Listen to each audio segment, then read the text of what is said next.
KBS 열린 토론.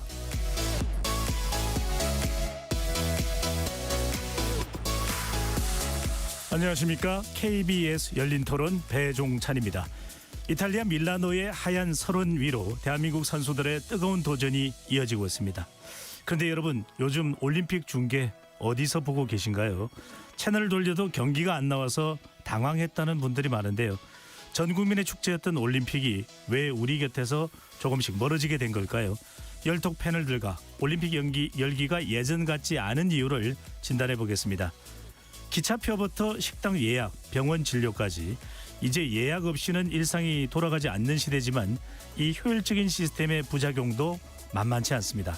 매크로라는 불법 프로그램으로 폭리를 취하는 안표상들이 기승을 부리고 있고 스마트폰 사용이 서툰 어르신들은 디지털 난민이 되어버렸는데요.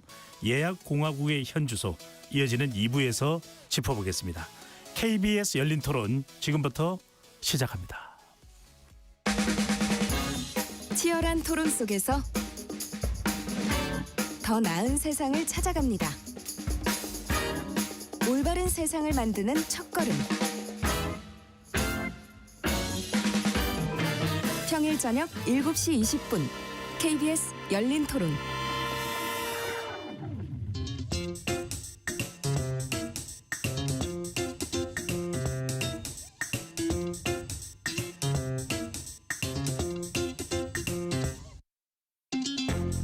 열린 토론 함께해 주실 세 분 소개합니다. 2030 세대의 시선으로 한국 정치와 사회 변화를 분석해온 전문 칼럼니스트이자 평론가이죠. 이동수 세대정치연구소 대표 자리했습니다. 안녕하십니까.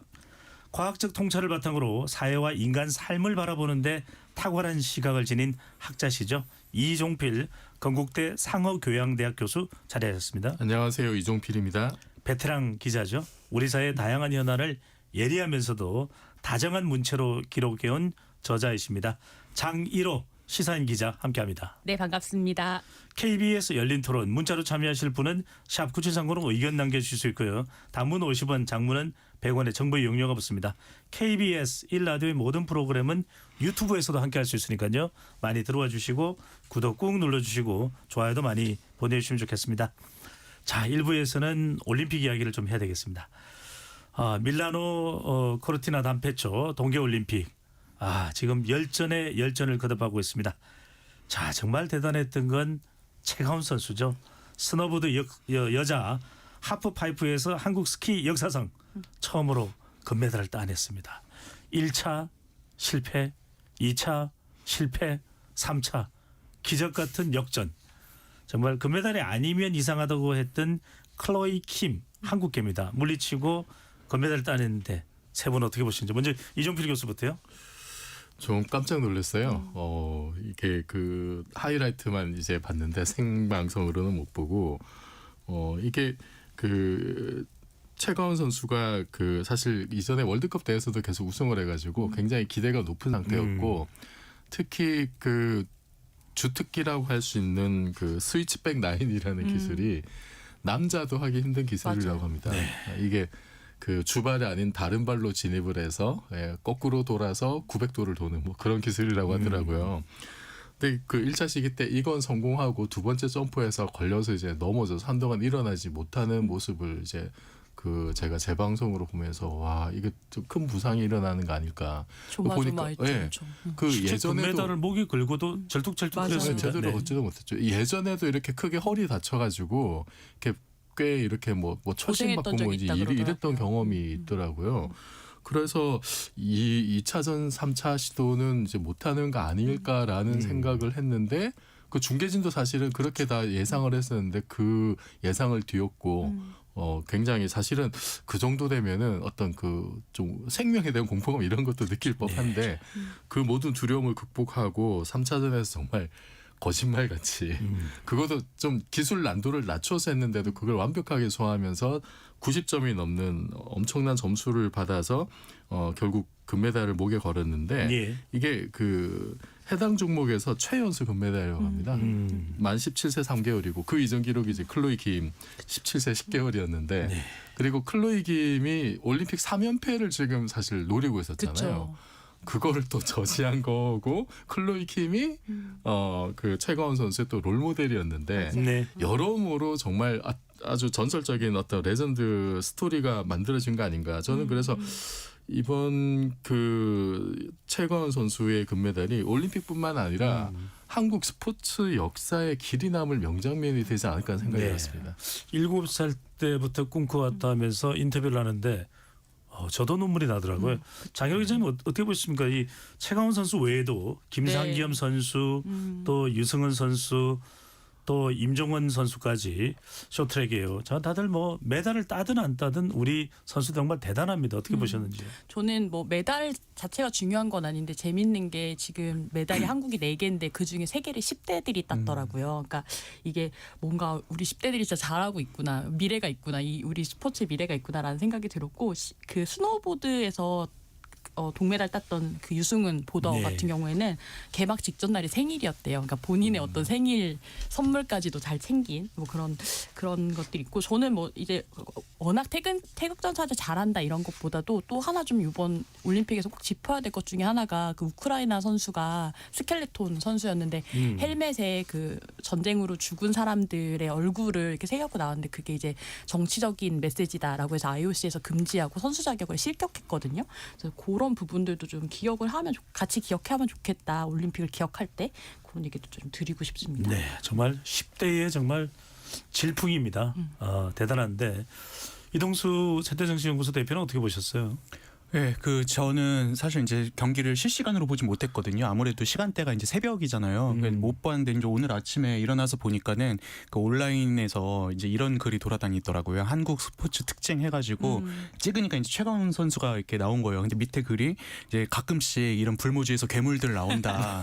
그래서 이제 같이 이제 올라왔던 선수가 이제 피겨의 김연아 선수, 수영의 박태환 선수. 그러니까 이제 우리나라 스포츠 보면 너무 이제 엘리트 체육 중심이고 또 이제 인기 종목에 많이 좀 편중이 돼 있잖아요. 그런데 이렇게 가끔씩 또 이렇게 열정을 가진 선수들이 나와가지고 이렇게 세계 대회에서 좋은 성적을 거두고 이걸 또 계기로 또 이제 스노우보드나 이런 것들이 이제 대중적으로 좀 인기를 얻을 수 있지 않을까 이렇게 생각을 해요. 근데 다만 이제 하나 아쉬운 거는 이제 우리가 오늘 얘기하겠지만 중계권 논란이 있잖아요. 근데 이제 이번에 이 독점 중계를 하게 된 JTBC에서도 이 최가원 선수가 메달을 딸 거라고 생각을 못했던 것 같아요. 그래서 1차전만 하고서 이제 쇼트트랙으로 경기를 돌린 거예요. 그래서 이제 우리가 보편적으로 볼 수 있는 채널에서는 이 최가원 선수가 금메달 따는 모습을 볼 수 없었다는 게 좀 이 현재 어떤 미디어 환경의 변화에 따른 굉장히 씁쓸한 그 상황을 보여주는 것 같습니다. 그러니까 사실 한국 첫 금메달인데 중계를 못한 거니까 JTBC에서도 당황했을 것 같아요. 그러니까 이제 엄청나게 많은 이 독점 중계권을 따내고도 왜 그랬을까 하는 생각이 그러다 보니까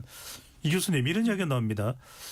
이 올림픽에 대한 이 국민들의 이 관심과 열기가 예전만 하지 않다. 이런 이야기가 나오네요. 그러니까 확실히 분위기가 옛날 같지 않고 이게 여러 가지 요인이 있을 것 같은데 일단 뭐 시차 영향도 있는 것 같고요. 그리고 방금 얘기했듯이 이게 그 한 방송사가 좀 독점적으로 하다 보니까 이게 사실 저 같은 경우도 처음에 올림픽 하는 건가?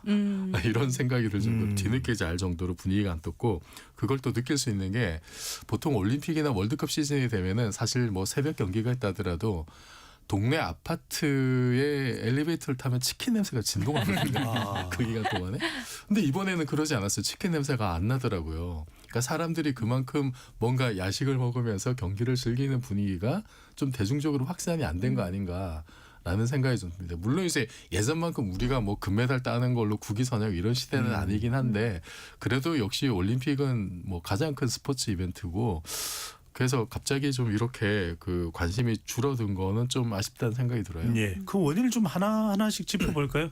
뭐 한 가지 이유만은 아닐 겁니다. 먼저 장 기자님, 네. 아까도 이야기를 해주셨습니다만 이것이 이제 이 공중파에서는 볼 수가 없고 지상파 3사에서는 볼 수가 없고 이 JTBC 또 그리고 온라인 플랫폼인 이제 네이버에서만 네. 이제 독점 중계되는데 법적으로는 시청 가구의 90%가 볼 수 있다. 뭐 이런 해석이 나오긴 하지만 그러다 보니까 이 굉장히 보려고 하는 사람들로서는 좀 애로사항도 있는 것 같아요. 그렇죠. 그러니까 사실 이게 올림픽이 되면 올림픽 뭐 누가 잘하고 있다더라, 뭐 어떤 장면이 막 좋았다더라 이런 얘기, 경기에 대한 얘기나 선수에 대한 이야기들이 나와야 되는데 그게 아니라 오히려 중계권에 대한 이야기가 더 이슈라고 하는 게 조금 다른 때와 좀 다른 상황인 것 같고요. 그 와중에 이제 패럴림픽 같은 경우는 또 KBS만 중계를 하게 된다 그래서 약간 좀 시청자로서 좀 괘씸한 마음 그러게요, 이런 것들이 진짜. 좀 들기도 하고, 그러니까 이게 아무래도 채널 돌리다가 좀 우연히 보게 되는 게 또 올림픽 경기이기도 한데 네. 한 채널에서만 좀 방송을 하다 보니까 생기는 좀 문제들이 있는 것 같아요. 특히나 이제 JTBC 같은 경우는 그 지역이나 뭐 혹은 이제 그 서비스하는 업체마다 그 채널 번호가 다르기도 하죠. 그러니까 KBS는 7번, 9번 이렇게 딱 정해져 있다고 하면 좀 다르기도 한데 저는 다른 것보다도 선수들이 좀 되게 아쉬울 것 같아요. 그리고 이제 그 선수들을 보면서 이제 꿈을 키워나가는 이른바 뭐 김연아 키즈 이런 사람들, 이런 친구들이 좀 보지 못하는 것이 좀 아쉽기도 한데 실제로 그 말씀하신 보편적 시청권이라고 하는 게 방송법에 예. 정해져 있다 그러더라고요. 그래서 90% 이상이 90% 이상 가구가 시청할 수 있는 방송 수단을 확보해야 된다라는 게 정해져 있는데, 근데 이게 지금 이런 논란이 좀 생긴 이유 중에 하나가 그렇다고 해서 그게 곧 지상파가 중계해야 된다라는 이야기는 아닌 건 거예요. 그래서 그러니까 90% 기준은 있는데 재판매와 관련된 어떤 협상 강제되는 부분은 약하다 보니까 그러니까 현행법으로는 방송사 간 중계권 협상을 그러니까 강제할 수 있는 근거가 없는 건 거죠. 그래서 예.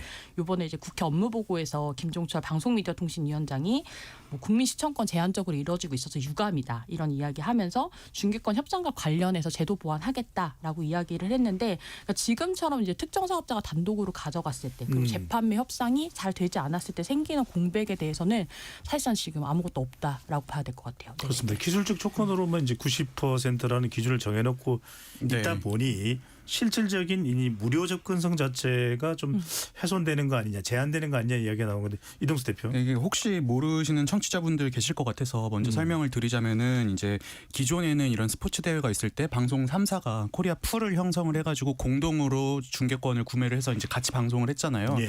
근데 일단 그 하계 올림픽, 동계 올림픽 같은 경우에는 2032년까지 그리고 월드컵 같은 경우에는 2030년까지 이 4차례 올림픽과 2차례 월드컵을 지금 JTBC가 독점을 한 상황이에요. 근데 심지어 그 중계권을 따내는 비용도 기존의 방송 3사가 제공하는 것보다 훨씬 많은 돈을 주고 사오고 본인들은 이제 이 지상파들의 재판매를 하려고 했는데 지상파가 받지 않아가지고 지금 너무 이 사태가 비용이 높으니까요. 그렇죠. 네. 네. 이 사태가 벌어진 상황이고요. 그 90%는 그래도 볼 수 있다. 이 말이 왜 나왔나 제가 이렇게 찾아보니까는 예. 그 현재 이제 우리나라 그 TV 전체 이 가입자들 보면은 IPTV라고 해서 인터넷 TV 있잖아요. IPTV가 이제 전체 방송에서 점유하고 있는 비중이 한 59% 정도 되고요. 케이블이 33% 그리고 위성 방송이 7% 정도 돼요. 그래서 이제 JTBC의 논리는 요거를 다 합치면은 그래도 90% 정도 가구는 이미 이제 이런 걸 구독하고 있기 때문에 볼 수 있다인데, 근데 이제 이런 거 있잖아요. 경기도 아까 이제 뭐 쇼트트랙이랑 스노보드가 겹쳐가지고 중계를 안 하고 이런 일이 있었던 게 3사가 하면은 이걸 그래도 어느 정도 나눠가지고 본인들이 분담을 해서 어디는 쇼트트랙을 하고 어디는 스노우보드를 해서 이걸 국민들이 볼 수가 있거든요. 근데 이걸 한 방송사가 독점을 하고 있다 보니까는 이거를 이제 국민들이 접근하기가 쉽지 않은 상황이 됐고, 이 방송사 측에서는 얘기하는 게 우리 그거 JTBC 스포츠에서 중계했다 하는데 저 그 채널이 있는 거 오늘 처음 알았습니다. 그러다 보니까 이제 이동수 대표 말씀대로 지상파 채널이 적어도 포함이 돼야 되지 않겠냐 이런 얘기 나오는데, 또 하나 이제 짚어볼 다른 또 우리가 이 열기 하락 요인을 보면 이제는 아까 이종필 교수 이야기했던 대로 치맥하면서 함께 보는 문화. 아이 올림픽 월드컵 이제 함께 보지, 응원하지, 그런 문화가 있는데 요즘에는 본방사수 이 공동 시청 문화가 잘 없는 것 같아요. 젊은 세대에서는 유튜브나 SNS로 또 짧은 하이라이트만 보는 경향. 이동수 대표 어떻게 네. 보시는지요? 일단은 저 한 10년, 20년 전에 이제 어렸을 때 보면 케이블 TV 뭐 이런 거 봐도 이제 그때는 케이블 TV에서 보더라도 한번 놓치면은 다시 보기가 쉽지 않았잖아요. 그렇죠. 뭐 유튜브 이런 게 보편적이지 않기 때문에. 근데 일단 지금 같은 경우에는 기본적으로 모든 방송에서 하는 거를 또 유튜브에서 한 번쯤은 다 이렇게 찾아볼 수 있기 때문에 이제 본방사수를 안 하는 경향이 있는 것 같고요. 심지어 이제 유튜브나 쇼츠보다도 더 짧게 요즘은 이제 온라인 커뮤니티나 이런 데서 주요 장면을 클립으로 이제 막 한 10초, 15초 단위로 이렇게 막 사람들이 배포를 해요. 그걸로만 보고 그냥 내용 파악하는 분들도 많거든요. 예. 그래서 아무래도 이 미디어 소비 패턴의 변화가 또 지금과 같은 이 본방사수 문화를 많이 좀 약화한 측면이 있는 것 같습니다. 그렇군요. 이 교수님 좀 인식 변화도 있는 것 같아요. 이전에는 막 메달 자체에 대해서 꽉 사람들이 이 결집을 하고 또 강하게 또 열망하는 그런 분위기였다면 금메달을 따야 돼 이런데 요즘에는 메달의 색깔보다도 그 선수의 어떤 배경, 서사 이런 쪽에 더 관심이 많다 보니까 오히려 뭐 우리 최가원 선수가 어떤 역경을 걸어왔는지 또 누가 또 키다리 아저씨가 된지 그것도 상당히 또 지금 화제가 되고 있고요. 네. 그러다 보니까 경기 몰입도가 조금 떨어지는 거 아니냐 이런 이야기도 나옵니다. 그러니까 대략 이제 제 개인적인 느낌으로는 2000년 이후 2010년 전후로 해서 그런 분위기가 굉장히 확산된 것 같아요. 그러니까 메달에 얽매이지 않고 우리 선수들이 얼마나 열심히 최선을 다해서 경기에 임했는가 그리고 얼마나 훌륭한 매너를 보여줬느냐. 경기력도 경기력이지만 예. 우리 나라의 어떤 뭐 그 세계적인 위상이 높아진 것하고도 저는 이제 연동이 돼 있다고 해요. 굳이 뭐 메달 따는 거 말고도 이제 우리나라를 알릴 수 있는 길들이 이제 굉장히 많아졌고 최근에는 뭐 훨씬 더 그게 높아졌잖아요. 그래서 좀 그런 여유가 생겼다고 할까? 근데 저는 이제 오히려 그렇기 때문에 스포츠 경기의 결과에 집착하지 않고 그 주변 상황에 대한 서사에 좀 더 몰입을 하게 되는 그런 경향이 있는 것 같아요. 여유롭게. 그래서 사실은 그 경기 자체가 주는 스포츠 경기 자체가 주는 승부가 주는 긴박감, 긴장감 이런 거는 여전하거든요. 그러니까 단지 결과에만 매몰하던 것에서 좀 더 풍성한 서사로 옮겨갔기 때문에 저는 여전히 좀 그 사람들이 몰입할 만한 요소는 있다. 근데 그걸 얼마나 우리가 극대화하느냐 새로운 환경에 맞게 그게 과제인데 한 가지 이제 예를 들자면은 이번에도 제가 그 좀 전에 본 건데 최가원 선수 경기 결과를 놓고 예. 미국의 뉴욕 타임스가 너무 잘했더라고요. 그 이제 인터넷판에서 그 왜 이 선수가 금메달을 땄는지를 애니메이션으로 만들어 가지고 그래픽을 너무 잘 만들어 업로드를 해놨어요. 근데 그 하나만 만든 게 아니라 그 클로이 김과 그 최가원 선수 두 선수의 그 5번 점프한 그 과정을 궤적. 전부 다 비교해서 이렇게 상세하게 설명해놨어요. 왜 우리는 못하지? 그 미국 언론사는 자기네 나라 선수가 3연패를 못한 것이 굉장히 아쉬울 텐데도 그거를 비교를 하면서 왜 최가원이 1등이 될 수밖에 없었는지 네. 이렇게 보여주는데 근데 비슷한 사례가 언제 있었냐면은 밴쿠버 올림픽 때 NIT에서 김연아 선수 특집판을 대대적으로 낸 적이 있어요. 왜 김연아 선수가 위대한 피겨 스케이터인가 그걸 아주 과학적으로 분석을 하고 지면을 엄청나게 할애를 했고 인터넷판에서도 동영상 애니메이션까지 엄청나게 빵빵하게 만들었거든요. 왜 우리는 우리 선수들에 대해서 이렇게 다층적이고 과학적으로 분석해서 보는 재미를 배가지 못할까? 이런 부분들을 좀 더 신경을 써야 되는 거잖아요. 예. 그러면은 사실 우리나라 사람들이 좀 더 우리 선수를 더 알게 되고 더 서사가 풍부해지고 그 후학들에게도 엄청난 도움이 될 텐데 그런 아쉬움들이 있었습니다. 그 최가원 선수가 정말 대단했어요. 왜냐하면 3차에 나오면서 서슴없이 출발을 빨리 합니다. 그쵸. 그리고 점프도 워낙 높았고요. 클로이 선수가 그 뒤에 3차를 하면서 상당히 긴장되고 주춤주춤 출발을 못하는 모습도 나오고 사실 그런 것도 조명이 됐어야 되는데 이동수 대표 뭐 네. 하실 말씀? 네. 아니 없습니다. 예. 저는 좀 덧붙여서 그 최근에 나오는 맥주 광고 얘기 하나 하고 싶은데요. 그 맥주 광고 보면 8년 전 올림픽에 한국 몇 위인 거 기억나라는 그 광고 보신 기억 있으세요? 저는 그 광고가 너무 재밌더라고요. 뭐냐면 그러니까 몇 위를 했는지 뭘 했는지가 중요한 게 아니고 바로 그 뒤에 이어서 나온 장면이 그 팀킴 영미 하고 있는 그 장면이 나오거든요. 컬링입니다. 네네 컬링. 그러니까 결과보다 장면이나 서사가 오히려 더 남는다. 그러니까 성적은 잊혀도 이야기는 계속된다라고 하는 이야기 그 메시지가 나오는데 그러니까 예전에는 이 올림픽이 뭔가 국위선양의 이야기, 금메달 몇 개, 한국 종합 몇 위 이런 거였다면 이제는 좀 기억에 남는 장면으로 우리가 올림픽을 소비하는 어떤 그런 언어가 바뀌었구나라는 네. 생각이 들고 그게 아마 최가원 선수한테도 그렇게 남지 않을까 올해 이제 올림픽이 그런 생각이 네. 들었습니다. 영미 하시니까 갑자기 또 장 기자님의 이름을 따서 151호 하고 싶은 생각이 드는데 네 해주세요. 또 하나는 이제 이 올림픽에 대해서 우리는 88 올림픽, 평창 올림픽 정말 갈망했고 갈구했던 기억이 선명한데 요즘은 유치망 도시가 없어서 국제올림픽위원회 IOC가 애를 먹는다고요? 그러니까 이게 예전처럼 공개로 경제 입찰하기가 굉장히 좀 어려워졌고요. 그래서 예전에 막 후보가 여럿을 세워서 막 투표한다 이랬는데 지금은 조용히 가서 당신이 유력 후보입니다. 우리랑 협상을 하시지요. 약간 이런 방식으로 좀 바뀌었다고 해요. 그러니까 워낙 이제 비용 문제, 그래서 그 올림픽 끝나고 나면 적자 이런 게 좀 첫 번째 리스크기도 하고 사후 유지비 같은 게 많아서 정치적으로 얻는 거는 없고 잃는 거는 크다. 이런 게 이제 좀 여러 나라들이 경험상 이제 한 게 실제로도 유럽 같은 경우에는 올림픽 유치하는 거 관련해서 이제 국민투표 같은 거 하면 부결돼서 철회하는 사례들이 굉장히 많았다 그러더라고요. 그러니까 뭐 2024년 대회 유치 당시에도 보스턴이나 뭐 독일의 함부르크나 이런 경우, 로마, 이탈리아 이런 경우들이 시민들이 반대하면서 약간 또 재정적 부담 때문에 중도 포기하기도 했고요. 예. 동계올림픽 같은 경우는 이제 기후위기 문제랑도 동떨어져서 생각하기 어려운 게 워낙 그 기후 문제나 환경 규제나 뭐 시설 기준 때문에 안 그래도 후보지가 좀 적은데 좀 개최가 가능한 도시 자체가 준 것도 좀 문제인 것 같습니다. 이번도 그렇죠. 이번도 보면은 보통의 올림픽은 한 도시인데 맞아요. 여러 가지 여건상 코르티나 담페초와 또 공동으로 하고 있어요. 네, 이동수 대표. 이게 일단 기본적으로 돈이 너무 많이 듭니다. 평창 동계올림픽 같은 경우에도 당초에 한 8조 8천억 정도 투입되겠다 예상을 했는데 최종적으로는 13조 8천억까지 들 정도로 돈이 많이 들었어요. 근데 번 건 별로 없거든요. 그러다 보니까는 13조 중에 한 12조 정도를 결국에 이제 국민의 세금으로 떼운 이런 결과를 낳았는데 다른 나라도 뭐 사실 사정은 비슷하지 않을까라는 생각이 들고요. 그리고 저는 좀 이런 국제 정서의 변화도 올림픽이나 이런 국제 단위 스포츠 경기의 인기가 좀 시들해진 데 영향을 끼쳤다고 보는 게 한 90년대 초반까지만 해도 그래도 자유진영과 공산진영 간의 체제 경쟁이 있었잖아요.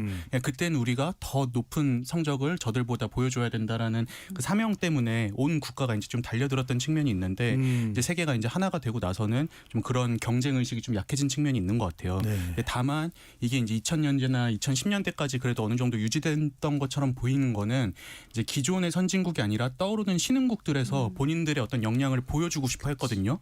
2008년에 베이징에서 중국이 그랬고 2010년, 뭐 2014년 이때 보면은 그 당시 브릭스 국가들이 이걸 다 가져갔잖아요. 그러니까 이들이 이제 우리가 이제 떠오르는 신흥 강국이 됐으니까는 이런 역량을 보여줄게 했는데 지금은 이제 그 약발까지 다 떨어져가지고 좀 전 세계 뭐 선진국이고 개도국이고 할 거 없이 좀 이런 올림픽 개최 유치 이런 거에 좀 시큰둥한 반응을 보이는 게 아닌가라는 생각이 들었습니다. 이동수 대표 설명을 했는데 이정표 교수 어떻게 보시니? 그래도 이 88 올림픽, 86 아시안 게임, 또 우리 평창 올림픽 같은 경우에는 이제 국력 신장의 상징처럼 이렇게 인식이 됐습니다.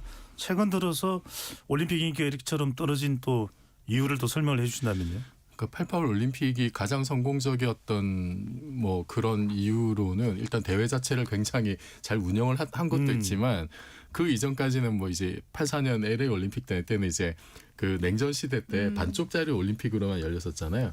그 반쪽짜리 올림픽이었다가 완전체 올림픽이 된 첫 출발이 이제 88 올림픽이었고 그리고 마침 그 올림픽을 통해서 한국이 세계적으로 이제 알려지게 됐고 그래서 이거는 사실 돈으로 환산하기 힘든 그런 가치를 가진 대회였다. 지금도 이제 그 가치가 회자되고 있는 거고 예. 평창 올림픽 같은 경우는 이제 방금 그 이동수 대표님 말씀하셨듯이 일단은 그 재정 문제가 있었고 돈 문제는 예를 들어서 그 그리스 2004년 올림픽 때 GDP의 3% 어마어마한 돈을 때려 넣어가지고 이것 때문에 그리스가 국가부도 위기까지 몰리고 이제 난리가 재정 문제 때문에 난리가 났었잖아요.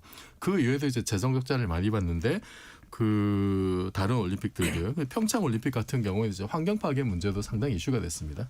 그 가리왕산 거기 이제 알파인 경기장에 들어서면서 3일 경기하는데 10만 그루 이상의 이제 나무를 벌목을 하는 바람에 근데 이 그 가리왕산이 조선 시대부터 왕의 숲이라고 불렸대요.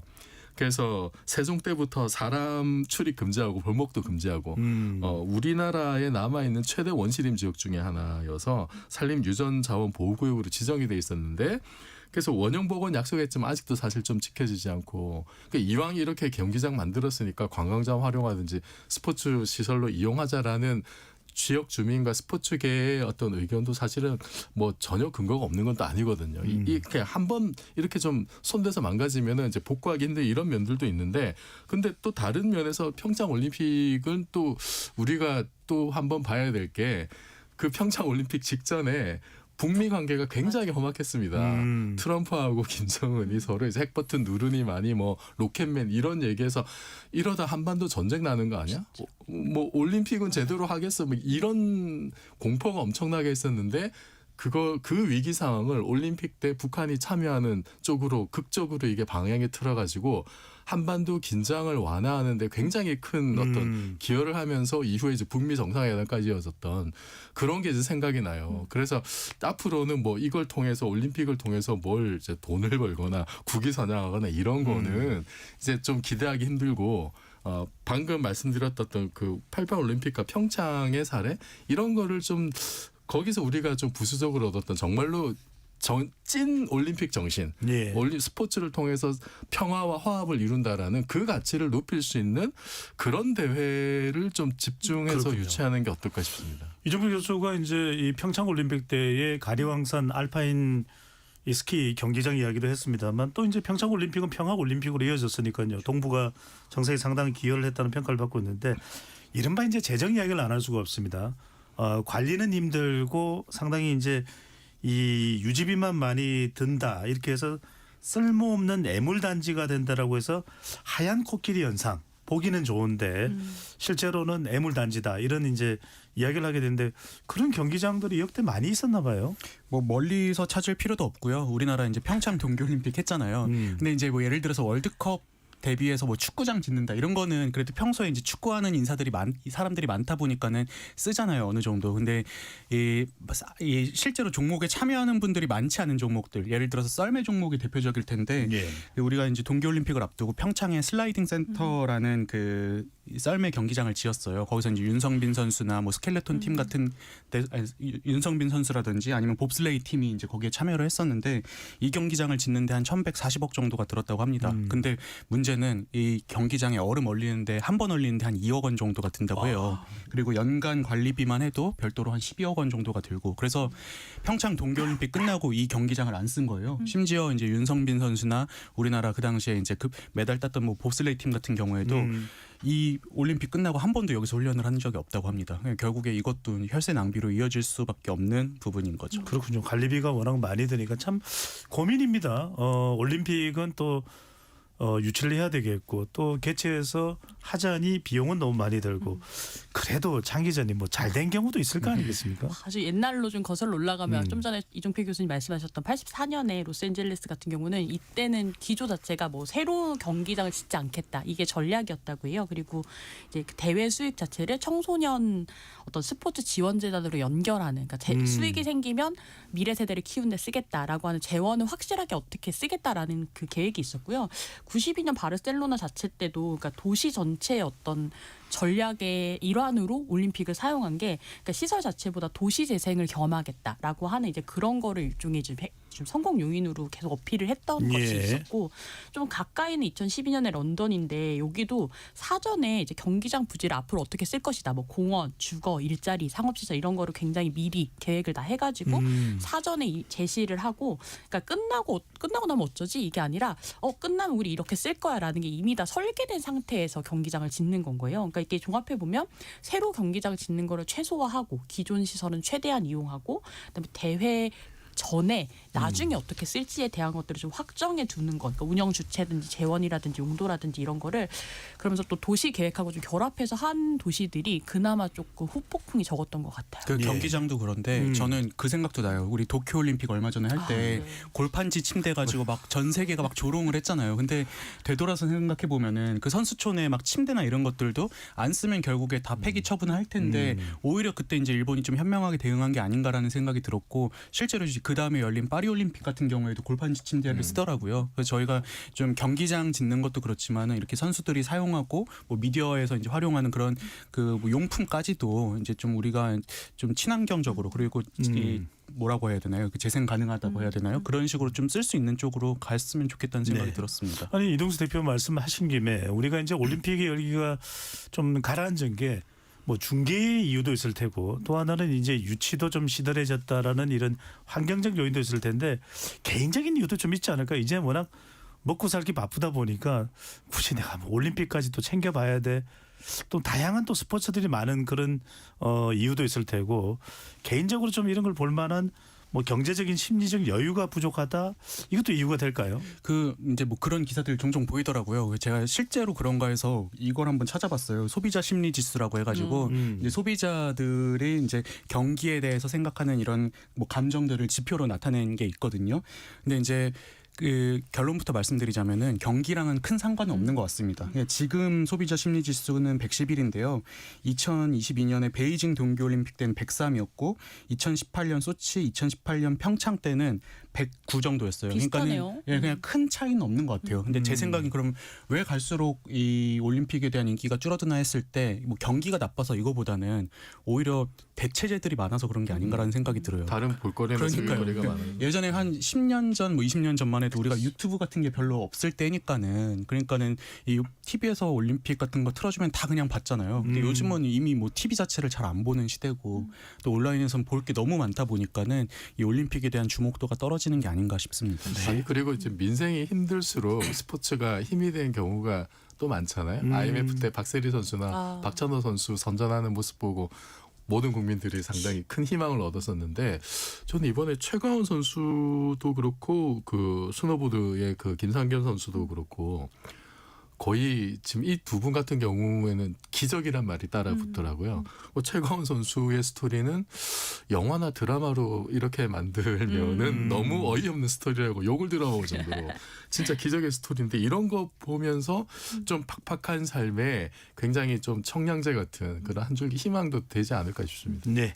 자, 이번에는 이 판정 이야기를 좀 해볼까요? 이걸 안 할 수 없을 텐데 우리 기억 속에도 김동성 선수 쇼트랙에 오노 사건. 네. 오노 정말 이건 아니야 했던 2002년 2002년 동계올림픽으로 솔트레이크 솔트레이크 시티 미국에서 있었던 올림픽도 기억나고 이번 지금 밀라노 이 단페초 이 올림픽에서도 김길리 선수가 밀려서 이렇게 넘어졌던 것도 상당히 좀 따져볼 만한 일이 아닌가 싶은데 역대 우리 국민들을 화나게 만들었던 장희록 기자님 편파 네. 판정 사례가 있을까요? 지금 말씀하셨던 오노 사건이 저 2002년인데도 저도 기억날 정도니까 가장 좀 이름도 하필 또 오노여가지고 이게 진로방해 여부 관련됐던 어떤 오심 문제가 있었던 거고요. 저는 개인적으로 기억나는 게 2014년에 소치에서 김연아 선수랑 그 소트니코바 했을 때 김연아 선수가 김연아 선수 금메달 아니에요? 그쵸. 그러니까 은메달을 받았는데 그거에 대해서 이제 뭐 홈 이점이나 채점에 대해서 편향 있는 거 아니에요? 이런 논란이 있었던 게 좀 기억이 나더라고요. 근데 보면 동계가 유난히 좀 논란이 많다라는 생각이 드는 게 그러니까 말씀하신 쇼트트랙 김길리 선수 관련된 것도 쇼트트랙 같은 경우도 이게 충돌이나 진로방해나 이런 부분에서 그러니까 심판의 해석에 따라서 결과가 달리는 경우가 되게 많다 그러고요. 거기다 또 피겨나 아이스 댄스나 이런 거는 예술, 구성 점수 이런 거 자체가 좀 채점자의 재량이 클 수밖에 없어서 이번에 그 차준환 선수 같은 경우도 되게 높은 점수를 받긴 했는데 점수 받고 나서 약간 고개를 갸웃하는 그러니까 이게 편파 판정은 아니지만 나 큰 실수 없이 했는데 왜 이런 점수가 나왔지라고 하는 그런 표정이 다 이렇게 중계로 잡히는 아니 것들이 외신에서도 이거는 너무하다는 얘기들이 나와서 기술적인 차준환 선수의 예술 점수가 너무 낮다고. 그러니까요. 네. 그러니까 뭔가 좀 우리가 보지 못한 이면이 있는 거 아닌가. 당시에 이 김연아 선수가 밴쿠버에서 연속으로 금메달 딸 거였지만 소토니코바에 간 게 러시아의 힘이 작동해서 소치가 러시아입니다. 맞아요. 근데 이제 확실히 그 경기가 이제 경기 안에서의 논란으로만 끝나지 않고 정치적으로 영향력을 끼치는 경우들도 많잖아요. 그래서 저희가 좀 전에 얘기했던 2002년에 그 솔트레이크 시티 동계올림픽에서 이제 김동성 선수가 이제 안토노노의 그 헐리우드 액션으로 실격당했을 때 그때 그 경기 이후로 미국 제품 불매 운동 일고 막 반미 집회도 막 생기고 이랬거든요.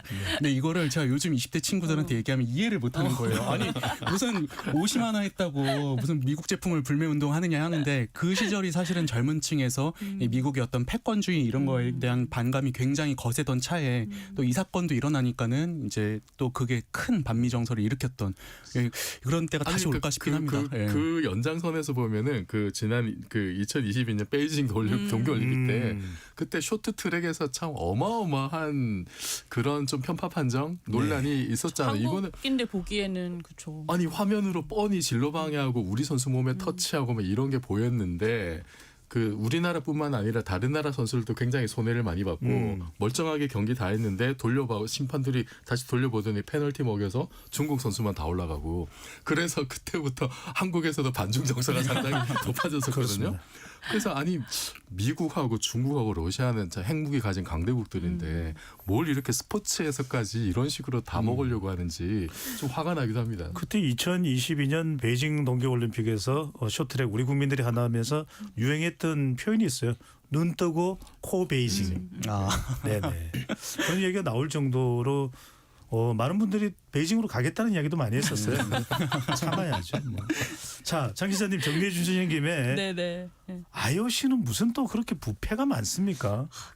저는 진짜 이번에 너무 아쉬운 게 저작권 문제도 좀 중계권. 네, 중계권 네. 그러니까 아, 그 저작권까지. 저작권 관련 영상 쓰는 것도 뭐 이제 요즘 워낙 쇼츠나 되게 10초, 15초 이런 짤도 많이 만드는데 그것도 엄청 까다롭게 굴어가지고 영상 올리면 다 그러니까 썰린다라고 하잖아요. 다 그 중계 및 그 저작권 때문에 이제 못 본다, 위반으로 이제 신고를 당하는 신고당한다 거죠. 이렇게인데 음.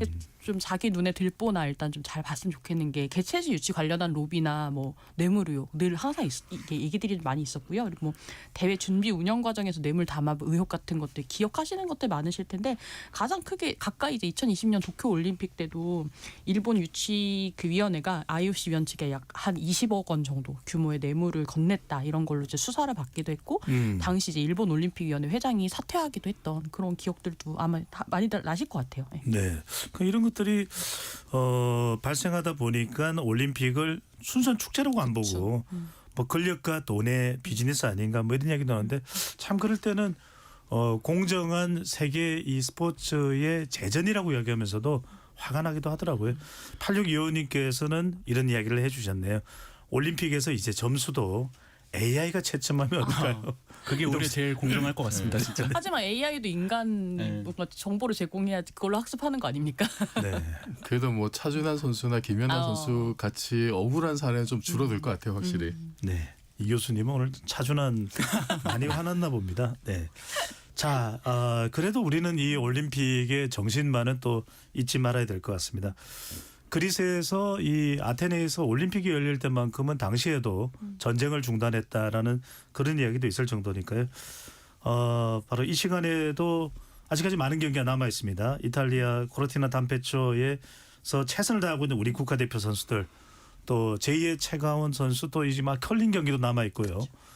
또 또 이제 쇼트트랙 경기도 남아 있습니다. 자, 세 분이 한 분씩 우리 선수들에게 선수단에 좀 응원의 말씀 한 말씀씩 해주고 마무리할 건데 먼저 이동수 대표부터요. 예, 그 저 아는 아나운서 분이 자녀가 이제 동계 운동을 하세요. 그래가지고 이제 이번 일에 대해서 너무 속상해 하시더라고요. 그러니까 동계 스포츠 하는 선수들 4년에 한 번 겨우 주목받는 자리인데 그거를 이제 중계권 독점 때문에 기회를 좀 날리게 생겼다. 이거에 속상해 하시는데 또 최거원 선수의 사례를 보면은 비록 이제 국민들이 막 실시간 중계를 보는 데는 제약이 비록 따르긴 하지만은 또 다 알아주잖아요. 그래서 선수들도 너무 이제 실망하지 않고 국민들이 다 보고 있다는 마음으로 또 임해줬으면 좋겠습니다. 네, 네. 장 기자님. 뭐 메달과 상관없이 여러분은 위너다 즐기고 오셔라라는 말씀 드리고 싶습니다. 네, 그렇습니다. 이게 정말 서론을 보는 것만으로도 가슴이 뛰지 않습니까? 뭐 메달이 어쨌든 간에 끝까지 최선을 다하고 즐기는 우리 대한민국 선수단이 됐으면 좋겠다는 말씀 또 귀에 잘 새겨들어야 될 것 같고요. 이정규 교수님. 저는 최가원 선수 그렇게 넘어졌을 때 가슴이 철렁하더라고요, 정말. 그래서 다른 종목 선수들도 부디 다치지 말고 그래서 건강하게 후회 없이 경기를 펼쳤으면 좋겠고 여러분들 뒤에는 5천만 국민이 있다. 이 점 꼭 알아주셨으면 좋겠습니다. 네, 팀 코리아 끝까지 화이팅입니다. KBS 열린 토론 잠시 참여 안내 로고 듣고 2부로 돌아오겠습니다.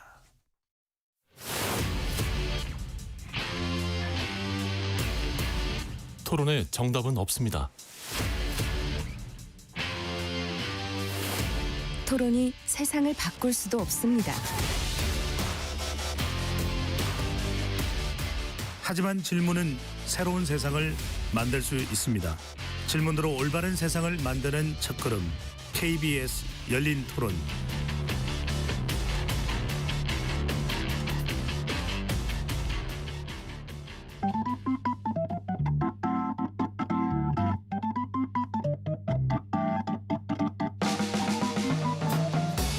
세상을 바꾸는 질문 열린 토론이 시작합니다. KBS 열린 토론은 언제나 열려 있습니다. 단문 50원, 장문 100원의 유료 문자 샵 9730 그리고 KBS 어플리케이션 콩으로 여러분의 의견을 남겨주세요. KBS 열린 토론 2부 이어가겠습니다. 스튜디오에 장희로 시사인 기자, 이종필 건국대 상어교양대학 교수, 이동수 세대정치연구소 대표 세 분과 함께하고 있습니다.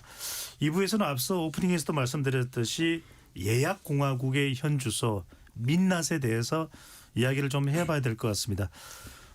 세 분도 다 예약들 많이 하시죠? 네, 정말 그렇죠. 식당 가도 예약을 해야 되고, 네. 네, 콘서트까지. 기차표도 예약을 해야 되고, 네. 정말 공연을 보더라도 예약을 해야 되는데 그러다 보니까 손가락 속도 이른바 광클릭을 해야 된다.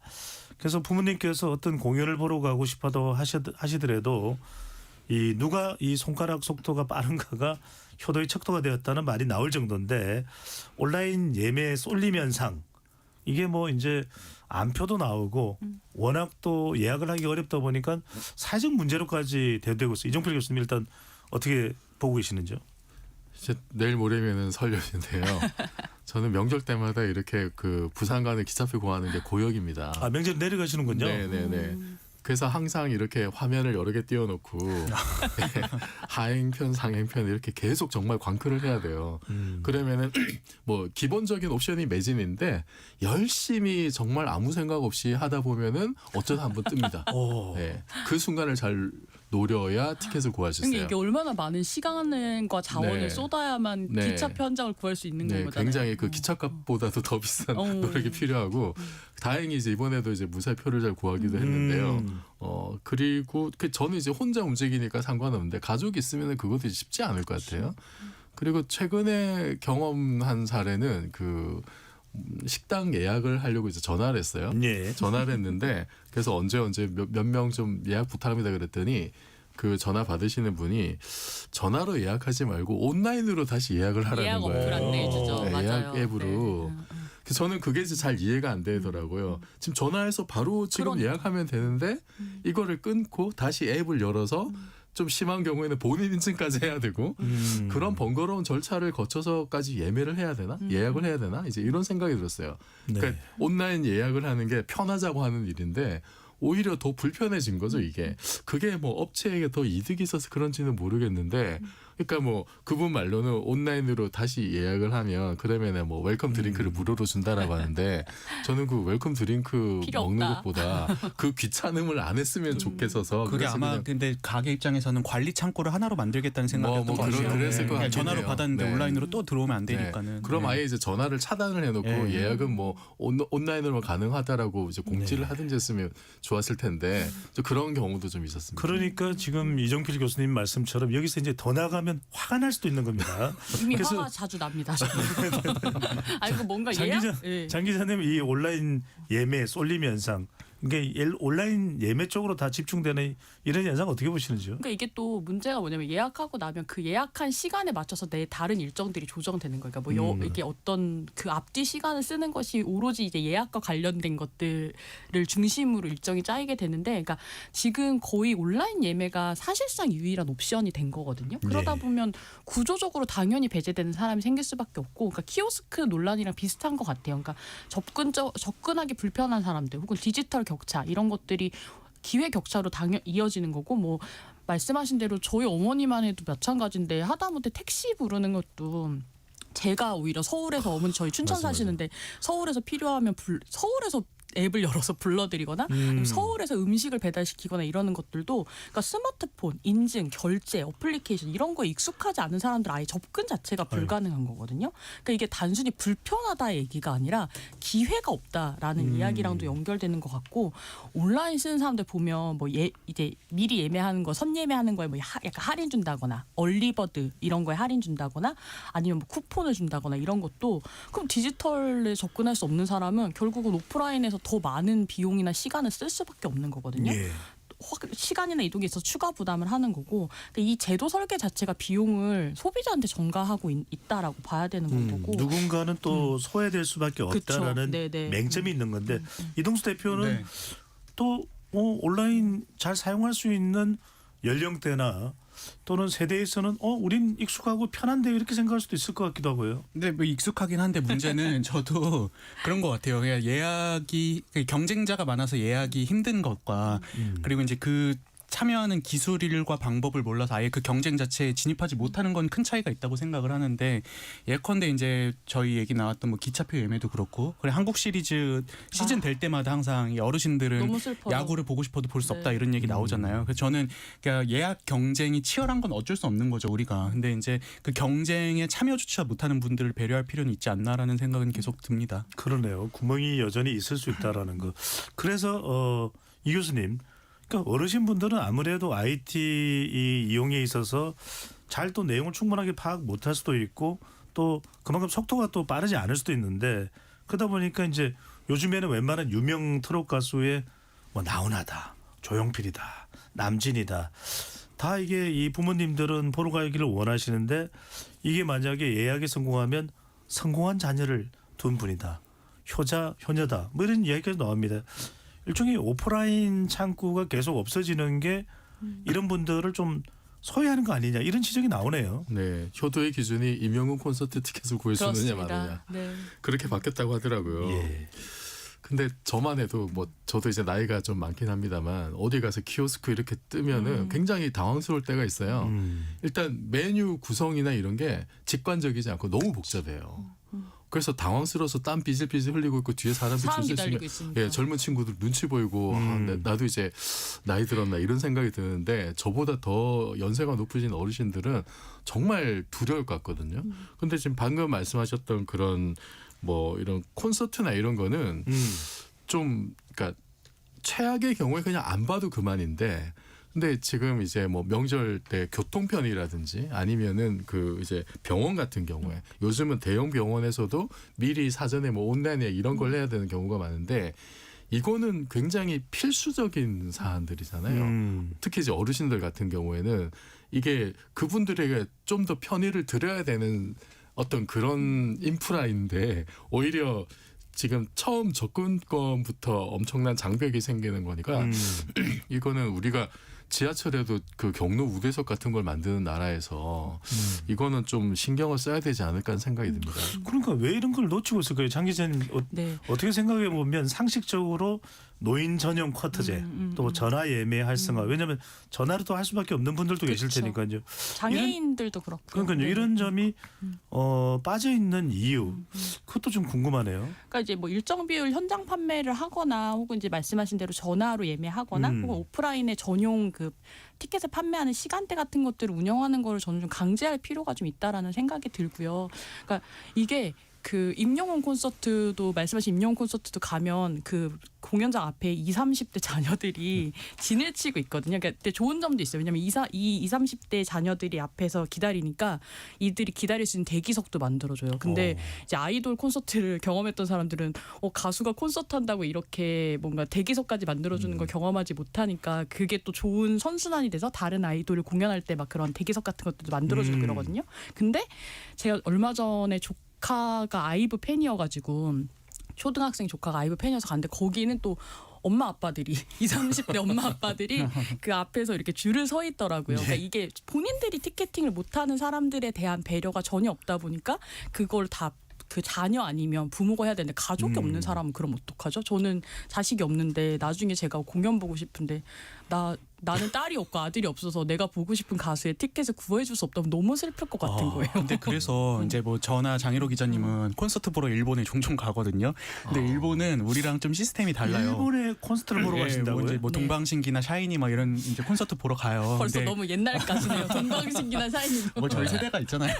근데 이제 제가 처음에 이 동방신기의 소속 멤버였던 그 JYJ라는 그룹이 있었어요. 근데 네. 10년 조금 더 전에 이제 그 도쿄돔에 콘서트를 보러 갔거든요. 네. 근데 이제 예매를 할 때 보면은 일본은 추첨제예요. 그러니까 우리나라는 좌석이 쫙 열리면은 수강 신청하듯이 그걸 다 찍어야 되잖아요. 그러니까는 온 사람이 다 몰려가지고 자리를 찍으니까는 이 인터넷에 익숙하지 않은 분들은 예매하기 어려운데 일본은 다 추첨으로 이제 표를 당첨, 뭐 낙첨 이렇게 되거든요. 근데 처음에 제가 그 참여할 때는 아니 이걸 왜 추첨으로 하나? 그럼 난 괜히 또 했다가 안 되면 못 가는 거 아닌가 이 생각을 했는데 지금 와서 생각을 해보니까는 일본이 일단 우리보다 고령화를 훨씬 더 빨리 겪었잖아요. 그리고 또 인터넷 접근성이 아무래도 이제 우리보다는 좀 떨어지는 맞아요. 나라이기 때문에 추첨제를 통해서 기회를 좀 균등하게 배분한 게 아닌가라는 생각이 들었어요. 네, 저는 지금도 여전히 낯설게 돼요. 왜냐하면 그 내 자리가 어딘지를 공연 2시간 전에 알려줄 때도 있어요. 그러니까 그 일본 티켓팅 그 추첨에 넣으면 그러니까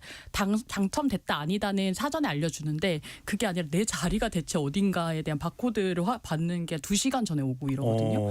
근데 그게 되게 공평하다는 생각은 들긴 들어요. 그러니까 어차피 같은 돈을 내고 보는 건데 예. 그냥 내가 뭐 좀 클릭을 빨리 해가지고 앞자리 앉는다가 아니라 그냥 다 똑같이 넣고 일종의 이제 가차 돌리듯이 이렇게 하는 거니까 재밌는 시스템이라는 생각 그리고 들었어요. 아까 이제 이종필 교수님께서 키오스크 말씀해 주셨잖아요. 근데 키오스크라는 게 결국에 이제 인건비 비싸니까는 자동화하는 개념 아니겠습니까?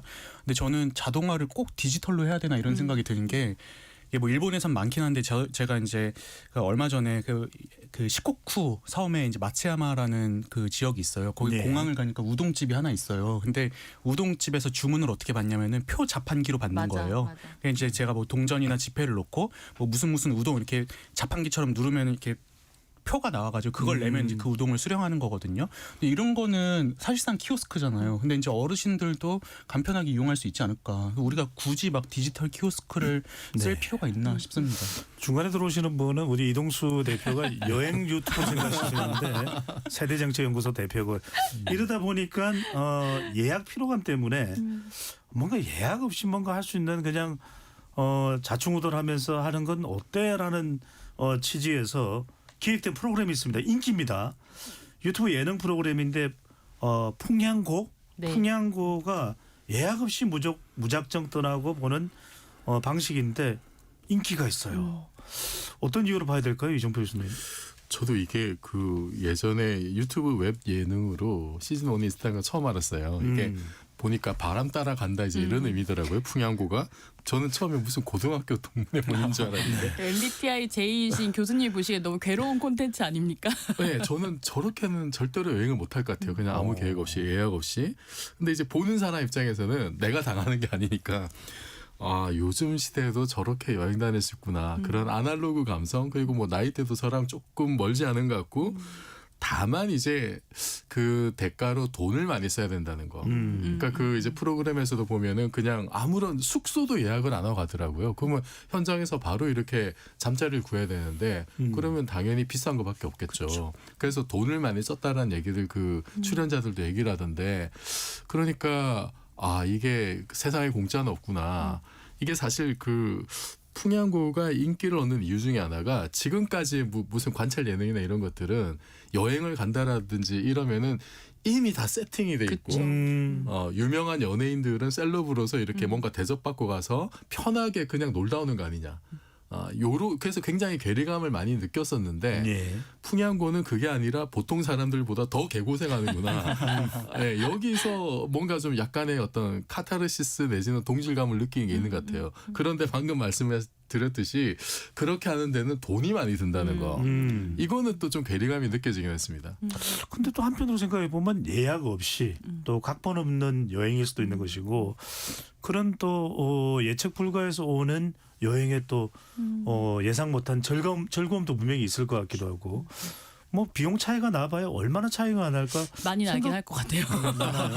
왜냐하면 또 이제 호텔 앱 같은 경우에 또 호텔이랑 제휴 맺고 예. 할인하고 막 이러잖아요. 그러니까 이제 호텔 앱을 통해서 가면은 막 10% 20% 저렴한 가격으로 갈 수 있는데 그냥 가면은 얘네들이 그 호텔 업체에서 정가로 그냥 결제를 받지 않습니까? 아니 특히 성수기라든지 네. 지금 이제 BTS 공연이 이제 한 달 정도 네. 남았는데 그런 빅 이벤트 때는 가격이 몇 배로 뛰잖아요. 그때는 예약 없이 가면은 정말 엄청 천문학적인 돈이 깨질 것 같은데. 근데 저는 동시에 이렇게 뭐 진행자 말씀하신 대로 우연이라든지 뭔가 현장성이라든지 그런 낯섦이라든지 이런 거를 우리가 너무 다 계획하고 갔을 때 만나지 못하는 풍경들은 분명히 맞아요. 있는 것 같거든요. 그거를 되게 잘 보여주는 게 또 풍향고인 것 같아서 재밌게 보고 있어요. 그 저는 사실 여행할 때 예약하는 거 별로 안 좋아하는 게 그냥 지나가다 괜찮아 보이는 식당 있으면 들어가고 이러거든요. 근데 항상 예약하고 가면은 그 식당 거의 한 80%는 한국인들이더라고요. 그래서 여행하는 맛이 안 나가지고 저는 그냥 발걸음 닿는 대로. 아니 지금 이동수 대표는 나름의 그런 또 의향도 이야기를 해주셨는데 이종필 교수나 장희로 기자는 어떻습니까? 예약 없는 어플 사용 없는 해외 여행 한 번도 내가 도전해 보겠다. 뭐 MBTI J든가 어쨌든 간에 이정표 교수 그럴 용의는 있으세요? 저는 J가 아니고 슈퍼 J거든요. J라는 게 계획하는 계획형, 형, 네. 네. 그 P는 즉흥형 네, 거죠. 네. 예전에 제가 20대 때 그 이탈리아 여행을 한번 갔었는데 그 베네치아에 갔다가 숙소가 물가가 너무 비싸다고 해서 그 30km 정도 떨어진 파도바라는 작은 도시에서 거기에 숙소를 잡아라는 조언을 받았어요. 그 잘 알려지지 않은 도시니까 그냥 가면 바로 숙소를 구할 수 있다. 그 말을 믿고 갔습니다. 갔는데 제이답지 않게. 네, 네. 그때는 이게 좀 제이답지 않게 행동을 했죠. 사람 말을 믿고 그랬는데 그 다음 날이 마침 그 도시에 엄청난 축제일이었어요. 600년 만에. 그래서 모든 숙소가 동나고 이제 가장 비싼 천문학적인 액수의 호텔만 나와가지고 그땐 제가 돈 없는 대학원생 때라 예, 체력도 좋아서 그냥 노숙했던 기억이 있습니다. 네. 그 뒤로는 절대로 절대로 그런 무모한 짓은 안 하고 삽니다. 이게 성별 차이도 있는 거예요. 저는 그러니까 국내 여행은 그냥 예약 없이 갈 수 있을 것 같은데 해외는 정말 어려울 것 맞아요. 같은 게 노숙할 수 없잖아요. 일정 그런 나라가 그런 더 많죠. 나라들이 더 네. 많고 한국처럼 뭐 사실 한국도 정말로 안전한가라고 하면 그렇지 않다라고 이야기할 수 있는 부분도 있는데 안전 부분에서도 그렇고 그게 좀 쉽지 않아서 해외까지는 좀 어렵지 않을까 예약 없이 가는 거는 그런 생각이 좀 들긴 했는데 네. 저는 반대로 엄청난 즉흥적인 편이어가지고 약간 좀 다 정해놓고 갔을 때 현장에서 뭐 재밌는 거 만났는데 계획을 틀 수 없을 때가 좀 아쉬워서 그거는 해요. 언제든지 현장 가서 뭔가 좀 일정을 바꿀 수 있거나 취소가 가능한 수수료 적게 드는 이런 옵션이 있으면 그걸 좀 선택해서 가긴 합니다. 네. 그래도 뭐 세 분 말씀은 이제 정말 정상적인 예약을 하는 데 있어서의 좀 예외가 있을 수도 있다라는 이야기를 하시는 건데 지금 많은 분들은 또 예약에 관해서 어떤 의견을 가지고 계신지 좀 알려드리도록 하겠습니다. 7773님 현직 택시기사입니다. 아까 콜을 받아 손님 만나러 가는 중에 거리에 어르신 두 분이 손을 들며 택시를 기다리는데 그냥 지나칠 수밖에 없어서 너무 마음이 아팠네요.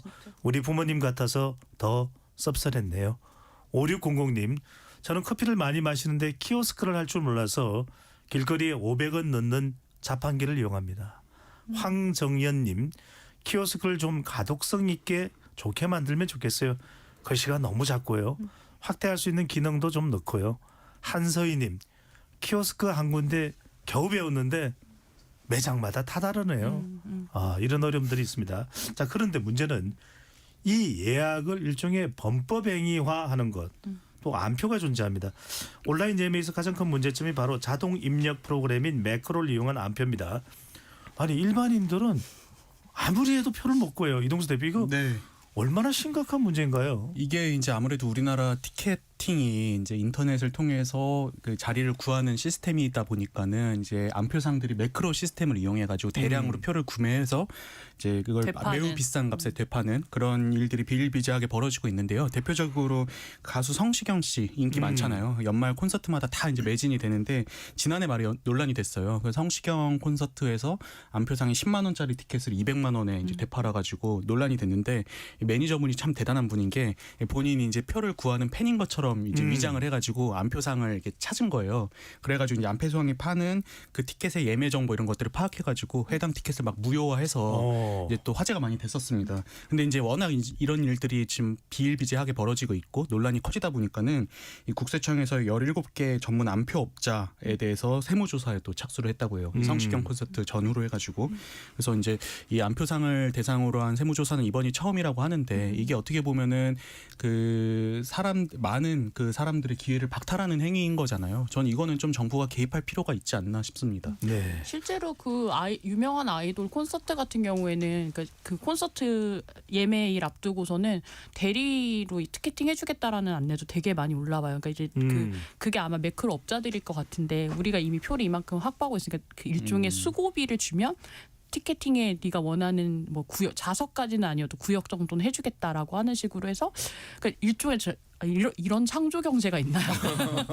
아니 근데 장 기자님 그래서 속아 넘어가는 경우도 많잖아요. 속기도 하죠. 네, 유명 네, 네. 이 가수들 뭐 이명웅 같은 가수의 이 표를 팝니다라고 했는데 정작 사고 보니까 가짜였더라. 그리고 또 이제 본인 확인 문제로 들어갈 수 없는 경우들도 생기는 거고요. 왜냐하면 이제 워낙 그런 유명한 공연들은 또 본인 확인 엄청 이제 철저하게 하기 때문에 남의 이름을 가지고 들어갔을 때 뭐 신분증까지 받을 수는 없는 거니까 이제 그런 문제들도 생겨서 그러니까 뭐 단속을 어떤 방식으로 할 건지에 대해서는 되게 여러 이야기들이 있을 수 있겠지만 지금도 여전히 일반적인 안표, 그러니까 뭐 이렇게 야구장 가면 앞에 이렇게 파시는 분들 있거든요. 이렇게 네. 종이 들고 파시는 분들이 있는데, 근데 이건 그냥 여전히 좀 수위가 좀 낮아요. 경범죄 처벌법 이렇게 해서 한 20만 원 정도인데. 이게 아마 2024년으로 제가 찾아보니까 있던데, 그러니까 매크로 관련해 가지고는 벌금이 꽤 높아졌어요. 그러니까 이제 매크로를 이용해서 공연 티켓을 부정 구매하거나 또는 부정 판매하는 경우에 1년 이하 징역 또는 1,000만 원 이하 벌금으로 이게 경범죄 처벌이 아니라 형사 처벌이 좀 가능해졌고, 이게 지금 뭐 정부에서는 통합 누리집, 신고 누리집 이런 걸 열어가지고 이제 한 곳에서 신고할 수 있도록 정비를 하기도 했는데, 근데 이제 매크로 같은 경우를 썼을 때 뭐 수사하거나 기소하는 거는 그러니까 가능해지긴 했는데 결국은 정말로 매크로 사용했는지 안 했는지를 입증하는 여부가 이제 또 오히려 좀 핵심이 돼서 오해할 수 있는 사각지대가 더 많이 생긴 거 아닌가 이런 얘기들이 있어요. 그 안표도 저는 예를 들어서 뭐 어디 야구장이나 축구장 앞에서 할아버지 할머니들이 그냥 표 몇 장 이렇게 비싸게 팔고 이런 거는 저는 뭐 눈 감아줄 수 있다고 생각을 해요. 근데 아까 이제 국세청에서 세무조사 들어갔다고 했잖아요. 17개 업체를 들어갔는데, 조직적으로. 네, 근데 그 중에 3개는 심지어 법인이래요. 그러니까 법인 형태로 회사가 진짜 창조 돼가지고 경제네요. 그렇죠. 이제 이런 식으로 이제 장사를 하는 거죠. 이런 건 진짜 엄벌해야 된다고 봅니다. 저는. 아니 그러다 보니까 이게 아까 뭐 가수 성시경 이야기도 했습니다만 이게 유명 가수가 직접 나설 수밖에 없는 상황도 좀 사실 이런 조치가 정상적인 조치는 아니거든요. 이정표 교수님 어떻게 보시고 심지어는 뭐 아이유 우리 뭐 네. 국민 여동생 이야기도 나오는데 직접 무슨 암행어사 제도를 운영해서 이렇게 한다. 그러니까 이걸 일일이 가수가 또는 기획사가 뭔가 조치를 취한다는 것도 사실은 정상적인 건 아니잖아요. 그렇게 한다면 그 얼마나 또 공연 자체도 어려운데 그것까지 단속해야 되니까 더 어렵지 않을까요? 2024년에 그 장범준 씨가 그 소극장 콘서트를 하는데 이게 이제 예매할 때 매크로가 개입된 것 같다고 해서 티켓 전체를 취소하고 다시 이제 그 티켓팅을 했던 경우가 있어요. 그때 그 현대카드하고 협업해서 그 최신의 블록체인 기술을 활용해서 NFT 티켓이라는 거, 그러니까 대체 불가능한 어떤 그런 그러니까 디지털 암호를 활용해서 뭔가 이제 그 번호를 매기는 거죠. 맞습니다. non-fungible 네. 토큰이라고 그래서 대체 불가능한 네. 지표. 그걸로 이제 티켓을 만들어서 이렇게 그 다시 예매를 했는데, 근데 이렇게 되면은 이제 티켓 발행이나 소유주 변경 이런 게 다 이제 기록으로 남으니까 그리고 뭐 이걸 전송하거나 재거래하거나 이런 것도 이제 좀 막을 수 있는 그런 기술이긴 한데, 근데 뭐 이제 본인 인증해야 되고 뭐 이제 자기가 소유하고 있는 모바일에서만 발급받을 수 있고 이런 건 좋은 건데 현장에서 일일이 이제 QR 코드 찍고 본인 확인하고 그러면 시간이 엄청나게 걸리겠죠. 번거롭네요. 그러니까 네. 이게 뭐 소극장이면 또 상관이 없는데 뭐 그쵸. 몇만 명 이렇게 모이는 거면은 현실적으로 가능할까라는 생각도 좀 들어요. 그래서 요새는 그 AI 기반의 뭐 매크로 방어 기술 이런 것도 있답니다. 그러니까 뭐 행동 패턴 같은 걸 이제 분석을 한대요. 인공지능이 패턴 분석은 아주 기가 막히잖아요. 그러니까 뭐 마우스 움직임이라든지 뭐 클릭 간격이라든지 아니면 특정 페이지에 뭐 머물러 있는 시간이라든지 이런 거를 분석을 해서 얘가 인간인지 기계인지 그래서 뭐 이런 거 지능형 봇 뭐 매크로 이런 거를 이제 차단하는 기술들을 지금 또 개발하고 있다고 합니다. 자 근데 기술 개발해 놓으면 그걸 또 뛰어넘어서 사기를 치는데 장 기자님 네네. 언론에서도 이제 이 안표에 대해서는 이제는 K 강국이 이래서는 안 된다는 이야기도 나오거든요. 근데 네네. 이제 상당히 처벌이 좀 솜방망이다. 아무리 이제 이런 안표가 암적으로도 계속 또 거듭 나타나고 또 재활하고 부활하고 이런 형태가 되는데 좀 처벌 수위도 높여야 되지 않을까요? 이런 이야기도 나오는데. 네. 그러니까 뭐 처벌 수위 높이는 거는 높일 수 있으면 좋죠. 근데 그러니까 처벌 수위만 올리는 걸로는 효과가 좀 제한적이지 않을까라는 생각이 들고요. 저는 그러니까 이 지금 이른바 티켓 사이트들 중개 수수료를 많이 가져가는 뭐 티켓을 팔면서 중개 수수료 막 점점 중개 수수료도 점점 올라가고 있어요. 근데 그 중개 수수료로 운영을 하는 그 티켓 사이트들의 책임을 더 강하게 물리는 게 필요하다고 생각해요. 생각해요. 그러니까 지금은 그냥 우린 티켓 팔았어, 우리는 뭐 배송 다 했어, 우린 다 뭐 이렇게 하고 끝이거든요. 근데 이쪽에서 판매하는 사람들이 매크로를 잡을 책임, 그리고 뭐 그거를 막아보겠다고 갑자기 그 아이돌 팬들의 얼굴 인식 그 시스템이라든지 뭐 홍채 인식 시스템을 도입하겠다 이러는데 그것도 사실은 개인정보에 대한 부분이 되게 많이 탈취될 수 있는 위험성이 있는 건데 그런 부분을 다 이를테면 소비자한테 전가하는 행동인 거잖아요. 그게 아니라 기술적으로 할 수 있는 것들을 이런 티켓 판매하시는 분들한테 책임을 더 많이 지우는 방향으로 처벌 수위 높이는 것만큼이나 그 부분이 좀 보완돼야 되지 않을까라고 생각합니다. 그러니까 이게 이제 이른바 공연 문화가 좀 가열되다 보면 이것이 이제 더 빨리, 더 좋은 자리, 더 가까이서 이런 게 아까 이제 이동수 대표가 일본의 공연 문화에 추첨제 방식을 이야기하기도 그런 걸 뭐 도입할 수는 없을까요? 저는 추첨제도 충분히 생각해 볼 만한 그 방안이라고 생각을 하고요. 또 제가 이제 일본에서 콘서트 가면서 좀 기억에 남았던 게 이제 이게 콘서트 현장에서 요즘은 좀 많이 풀리긴 했는데 몇 년 전까지만 해도 뭐 영상이나 사진 촬영 아예 못하게 했었어요. 근데 왜냐하면 이제 저작권 문제도 있고 하니까는 함부로 못하게 했었는데 근데 그래도 다 하거든요, 우리나라. 그래서 막 직찰 막 이런 거 이제 인터넷에 돌잖아요. 네. 근데 일본 분들은 가니까는 아무도 안 하고 있는 거예요. 그래요? 네, 너무 고요해요. 네. 친구한테 아니 저 왜 아무도 그렇게 몰래 찍는 사람 없냐 이러니까는 얘기하는 게 찍다가 걸리면은 그 아이디 자체를 박탈당해가지고 다시는 가입을 못한다고 합니다. 그러니까 이제 내가 괜히 몰래 한번 찍다가 걸리면은 다시는 이 가수의 콘서트를 볼 수 없기 때문에 아무도 그런 짓 안 한다는 얘기를 하는 거예요. 저 근데 나름 합리적인 방안이라고 생각을 하거든요. 이제 뭐 물론 영상을 못 찍게 하고 이것까지는 좀 과하다고 생각을 하지만은 이런 식으로 이제 매크로 돌린 업자의 뭐 계정 그리고 이제 해당 그 사업자의 뭐 인적 사항 이런 것들 이제 미리 파악을 해가지고 다시는 가입 못하게 하는 게 좀 시장을 정화하는 데 도움이 되지 않을까 저는. 네. 못하는가? 안 한다라는 거에 더 가깝다고 생각하거든요. 정말 못할까? 한국이 그 정도 기술력이 없을까? 근데 그냥 진짜 사랑하는 마음을 이용하는 경우가 더 많다고 생각해요. 그게 사랑하는 사람들이 더 약하니까 그 마음들이 어쨌든 앞에 가서 보고 싶고 좋은 자리에서 보고 싶고 이런 마음을 이용하는 거죠, 사실상. 근데 따져보면은 티켓을 파는 쪽은 다 파는 거 아니에요? 어차피 그렇죠. 누구한테 팔든. 그런 문제가 있는 것 같습니다. 이 교수님 어떻게 보십니까? 한 1분 정도 시간이 남아 있는데 오늘 뭐 예약하는 것에 대해서 연령대 제외되는 부분 또 이제 너무 지나치게 이 광클릭을 하는 시스템에 대한 익숙하지 못함 그 외에 매크로 암표 좀 개선시킬 수 있는 방법이 있을까요? 올해 2026년이 그 인공지능 에이전트가 본격화되는 시대일 거라고 많은 전문가들이 예상을 합니다. 그러니까 지금까지는 인공지능을 검색에만 썼는데 그냥 자연어로 말을 하면은 그러면은 AI가 스마트폰에서 내가 원하는 시간에 내가 원하는 스케줄로 그 티켓을 예약을 해주는 기차표든 공연표든 이런 걸 할 수 있는 시대가 이제 열릴 거라는 거예요. 저는 이런 기술이 발전하면은 이제 소외 계층들도 상당히 많은 혜택을 볼 거다. 다는 아니겠지만.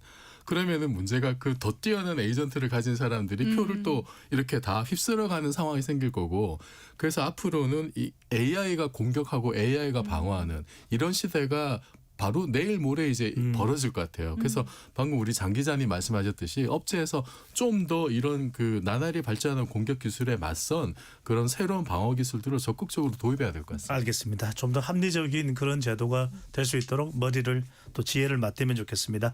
KBS 열린 토론 이것으로 모두 마무리하겠습니다. 오늘 함께해 주신 이동수 세대정치연구소 대표, 이종필 건국대 상어교양대학 교수, 장일호 시사인 기자 세 분 말씀 고맙습니다. 네, 감사합니다. 고맙습니다. 지금까지 KBS 열린 토론 배종찬이었습니다.